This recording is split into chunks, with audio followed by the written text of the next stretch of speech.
Emas spot naik 0,3% menjadi $3.843 per troy ounce setelah sempat menyentuh rekor 3.871.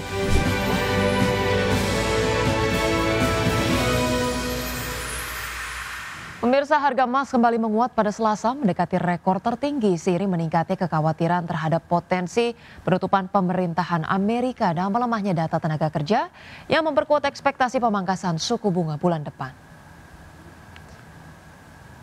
Emas spot naik 0,3% menjadi $3.843 per troy ounce setelah sempat menyentuh rekor 3.871. Potensi shutdown parsial pemerintah Amerika Serikat semakin menambah alasan bagi investor untuk membeli logam kuning. Sepanjang September harga emas melambung 11,5%, kenaikan bulanan terbesar sejak Agustus 2011 dan melejit 16,4% sepanjang kuartal ketiga. Sementara itu data terbaru menunjukkan jumlah lowongan kerja di Amerika Serikat naik tipis pada Agustus sementara perekrutan menurun, mengindikasikan pelemahan pasar tenaga kerja. Kondisi ini dipandang membuka ruang bagi The Fed untuk kembali memangkas suku bunga pada Oktober.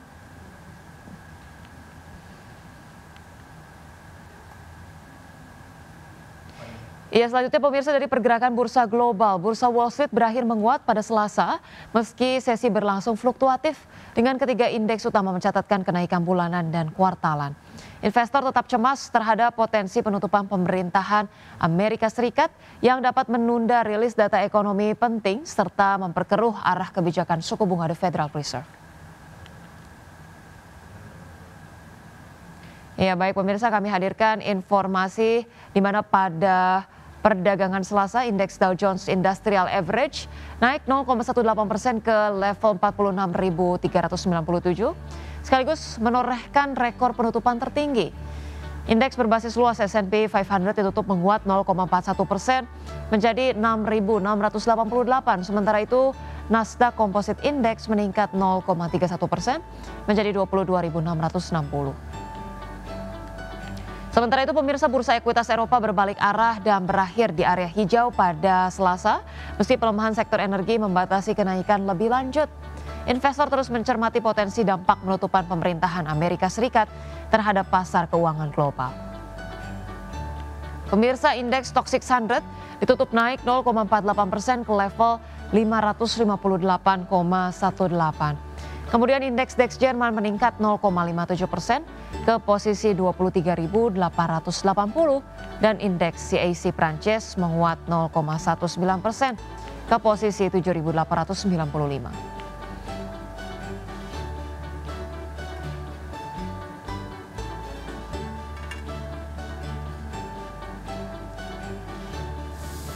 Pemirsa, aktivitas manufaktur China mulai pulih pada September 2025 meski masih melanjutkan tren kontraksi selama 6 bulan berturut-turut.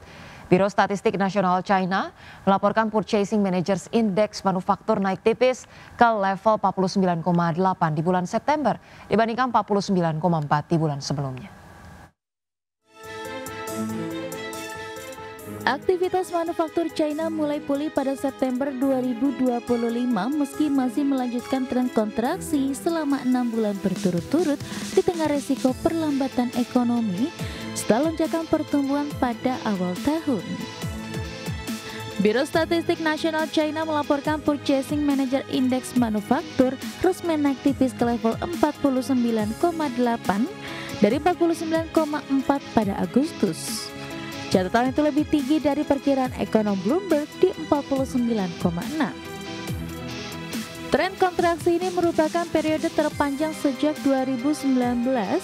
Sementara itu indeks aktivitas non-manufaktur yang mencakup konstruksi dan jasa turun lebih besar dari ekspektasi menjadi 50 dari 50,3 pada bulan sebelumnya. Data tersebut menjadi bukti pertama pelemahan ekonomi masih berlanjut hingga akhir kuartal 3 2025 setelah mengalami periode terburuk pada Juli hingga Agustus. Permintaan domestik yang lesu serta ketidakpastian tarif Amerika Serikat menjadi tekanan tambahan bagi prospek ekspor China. Jumlah analis pun memperkirakan ekonomi China akan melambat pada kuartal 4 2025 setelah mencatat pertumbuhan 5,3% pada paruh pertama tahun ini. Berbagai sumber IDX Channel.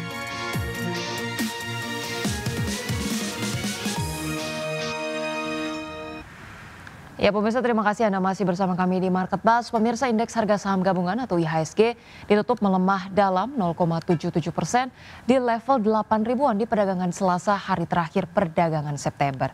Namun IHSG secara bulanan masih menguat 4,2% di tengah secara historis pemirsa dalam 10 tahun terakhir IHSG di September sering berada di zona merah.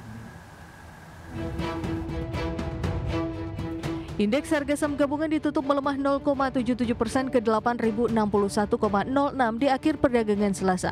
Meski melemah dalam, IHSG dalam sebulan terakhir masih mencatatkan hasil yang positif dengan menguat 4,2%.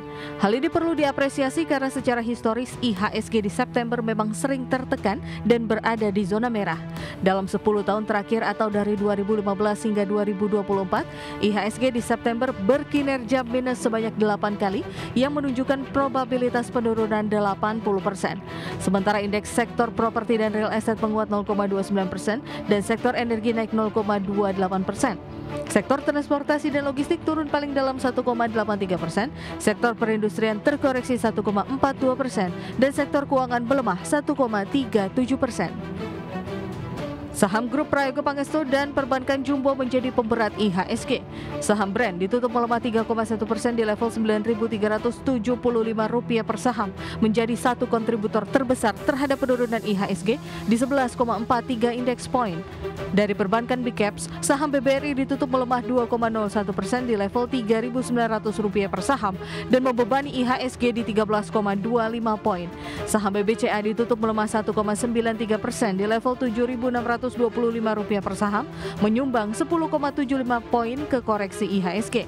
Dan saham BBNI ditutup melemah 1,68% di level Rp4.100 per saham dan membebani IHSG di 2,5 indeks poin. Selain itu, di tengah koreksi dalam IHSG, sejumlah saham masih menjadi incaran investor. Saham Raja ditutup melesat 14,86% di level Rp3.170 per saham dengan nilai transaksi Rp792,6 miliar. Saham Inet mencatat nilai transaksi Rp704,3 miliar. Saham Inet ditutup naik 3,52% ke level Rp294 per saham di perdagangan Selasa. Berbagai sumber IDX Channel. Kembali bersama kami di Market Buzz, pemirsa. Emiten kontraktor BUMN PT Adikarya Persero Tbk melalui anak usahanya yaitu PT Adi Persada Beton ikut serta dalam proyek transportasi massal di Filipina.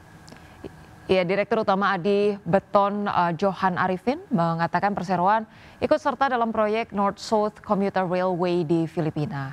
Adapun jalur kereta ini akan menghubungkan sisi utara Filipina ke Malolos ke sisi selatan di kota Calamba. Panjang lintasan disebut mencapai 6,8 km dan manajemen Adi Beton menyatakan berkomitmen untuk terus meningkatkan kualitas produk dan memperluas kontribusi dalam pembangunan infrastruktur baik di dalam negeri maupun mancanegara.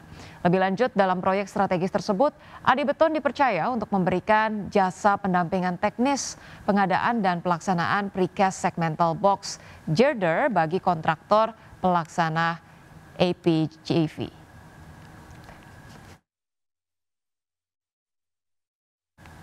Ya, berikutnya pemirsa, PT United Tractors Tbk atau UNTR mengumumkan akan membagikan dividen interim kepada para pemegang saham dalam waktu dekat. Ya, dalam keterbukaan informasi di Bursa Efek Indonesia, nilai dividen yang akan dibagikan oleh UNTR tercatat sebesar Rp2,06 triliun.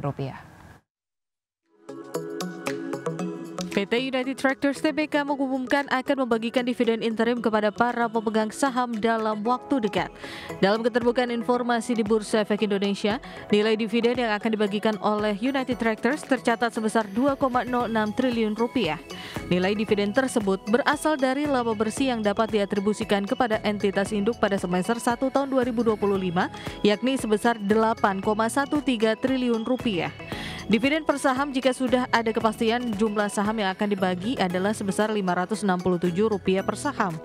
Jadwal pembagian dividen diantaranya adalah kum dividen di pasar reguler dan pasar negosiasi pada 7 Oktober 2025, ex dividen di pasar reguler dan pasar negosiasi tanggal 8 Oktober 2025, kum dividen di pasar tunai 9 Oktober 2025, ex dividen di pasar tunai 10 Oktober 2025, recording date 9 Oktober 2025, dan pembayaran dividen pada tanggal 24 Oktober 2025. Berbagai sumber IDX Channel. Bagi nggak Pak? Ya. Ya, selanjutnya pemirsa, PT Mayora Indah Tbk atau MYOR terus menyiapkan strategi untuk menggenjot kinerja di sisa tahun 2025. Ya, pemirsa, perusahaan menaruh harapan besar dari penguatan pasar domestik maupun ekspor. PT Mayora Indah Tbk atau MYOR terus menyiapkan strategi untuk menggenjot kinerja di sisa tahun 2025. Manajemen MYOR menjelaskan perusahaan akan mengoptimalkan kampanye pemasaran, menjaga efisiensi produksi, serta memperluas jaringan distribusi di dalam dan luar negeri. Segmentasi makanan dan minuman olahan masih menjadi andalan di kuartal 4 2025. MYOR membidik pertumbuhan penjualan 10% menjadi 39,7 triliun rupiah dan laba 3,1 triliun rupiah pada tahun ini. Analis MNC Sekuritas Catherine Florencia menilai ada beberapa faktor pendorong kinerja, antara lain penurunan harga bahan baku kakao, kinerja ekspor yang sulit, penyesuaian harga jual produk, serta stimulus pemerintah di kuartal 4 2025. Permintaan produk untuk Lebaran 2026 yang diperkirakan lebih awal juga menjadi katalis tambahan. Namun kinerja MYOR masih dibayangi beberapa risiko. Margin laba kotor turun menjadi 21,2% akibat lonjakan biaya bahan baku. Sementara fluktuasi rupiah dan persaingan ketat di industri FMCG juga menjadi tekanan. Meski begitu, MNC Sekuritas memberikan rekomendasi buy terhadap target harga Rp2.500 per saham. Berbagai sumber IDX Channel.